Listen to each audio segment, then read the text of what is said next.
Nadine in Cape Town, South Africa. You're live with Eric and V. How are you doing? Hi guys, how you doing? Good, good. Good. What'd you want to talk? Sorry, we don't have a whole lot of time left, but we wanted to definitely get to the call. What'd you want to talk about?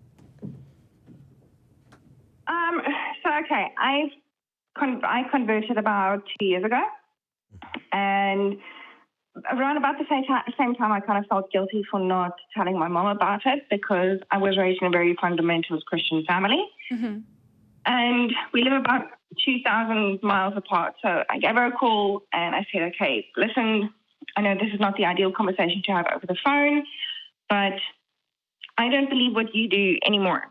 Mm-hmm. And her first response to me was, she knew this was coming, but what about her grandson? Because of my belief, I am going to send him to hell. And that hit me like a train. Yeah. Why would you then believe in God who's going to send your grandson to hell? And since then, between her and the rest of my family, they've had this passive-aggressive way of sending me religious texts, trying to convert me, if you will. I usually send them back some sort of atheist meme, which I know they would find really offensive, but they just it. But I don't want to not speak to my family because we do get along really well, apart from religion. But I don't really know how to. I don't know how to say it again. That listen, what you believe, what I believe, is two different things. But we can be platonic, if you will. We can have a good relationship and just avoid this. Yeah. So the funny thing is, I've actually been working on some of this skill set recently. It's been definitely in the front of my mind over the last few weeks, and that's setting boundaries. I highly suggest for your, particular situation, obviously we're not therapists, and suggest that you get, see a therapist and talk to them because they can help you come up with an action plan that's tailored to your situation. That's much better. We're just some assholes on the internet. So we're not medical professionals. That said, secular therapist in South Africa. I'm sorry, say that again? A little difficult to find a secular therapist in South Africa. Definitely. Yeah. But check out the Secular Therapy Project because there are therapists that will work with you remotely. Awesome. I know, right? Now, really quickly, just my own personal take on it is you can't take responsibility for them. You can't. You can't own other people's feelings.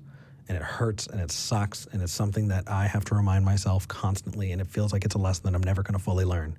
You can't own other people and you can't own their choices. What you can do is you can go, you know what? This is what is acceptable for me. And if somebody decides that their need to proselytize or their need to condescend to you is more important than their relationship with you, then that's on them. The good thing is if you set a clear boundary, then they'll know, oh, hey, Nadine's not talking to me right now because I did this thing. And if I want to continue that relationship, then I can rectify that. And here's how. I want to have this relationship with this person, but it takes both of us to be in that relationship. And I can't just depend on that person to put up with my crap continuously, family or not. You deserve better. That said, I don't know your situation. And so getting some help and finding a therapist that you can work through it with is incredibly important. Awesome. Thanks so much. Yeah. Thank you for calling, Nadine. Thank you. Sorry, guys, if I can just add to Raquel's phone call earlier. So I don't know how things work in the States, but in South Africa, you will never take or buy a new car without taking it for a test drive. I know, right? Right? I wanted to say it. Yeah. I'm glad you said it. I mean, definitely make sure that person can give you some good orgasms before you tie the knot.